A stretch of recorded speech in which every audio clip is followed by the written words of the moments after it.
प्यारे बच्चों, सुप्रभात। आज हम उत्साह अट नहीं रही पाठ पर चर्चा करेंगे। इसका पहला पाठ देखते हैं, उत्साह। बच्चों, उत्साह एक आवाहन गीत है जिसके माध्यम से कवि ने बादल को संबोधित किया है। कवि जीवन को व्यापक दृष्टिकोण से देखते हैं। कविता में ललित कल्पना और क्रांति चेतना दोनों हैं। सामाजिक क्रांति या सामाजिक परिवर्तन में साहित्य की भूमिका महत्वपूर्ण होती है। कवि निराला जी ने बादल के माध्यम से मानव को प्रोत्साहित किया है तथा उसके उत्साह को प्रेरित किया है। बादल गरजो घेर घेर घोर गगन धराधर ओ, ललित ललित काले घुंघराले बाल कल्पना कैसे पाल। घेर घेर मतलब घेर घेर कर, गगन आकाश में। तो कवि कहते हैं कि तुम, हे बादल को संबोधित करते हुए कहते हैं कि तुम संपूर्ण आकाश को घेर कर गर्जन करते हुए बरसो।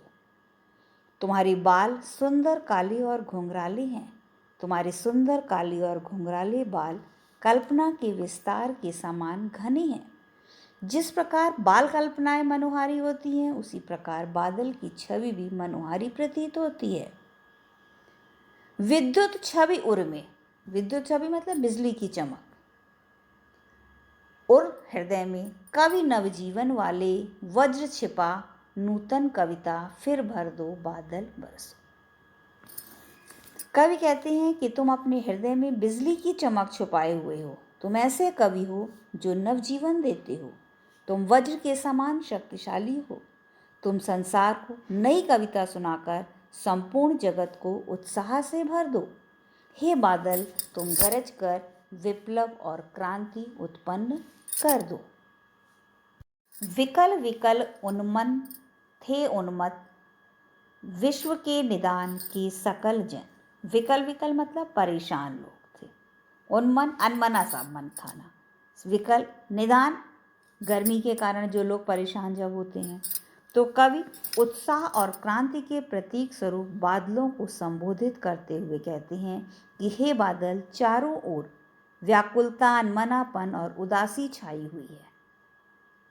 विकल विकल उन्मन थे उन्मन विश्व के निदान के सकल जन, आए अज्ञात दिशा से अनंत के घन। घन बादल अनंत दिशा से आए। तप्त धरा जल से फिर शीतल कर दो बादल गरजो। कवि कहते हैं कि हे बादल, तुम चारों ओर व्याकुलता, अनमनापन और उदासी छाई हुई है। भीषण गर्मी से सारा संसार दुखी है। ऐसे में अज्ञात दिशा से ये बादल चले आए। कवि उनका आह्वान करता हुआ कहता है कि हे बादल, तुम खूब बरसो, जिससे सब लोग शीतलता का अनुभव कर सकें। इस कविता का सांकेतिक अर्थ यह है कि जिस संसार में चारों तरफ कष्ट और दुख हैं, लोग परेशान हैं, ऐसे में परिवर्तन और क्रांति रूपी बादल आए और उन्होंने धरती पर मंगल वर्षा की।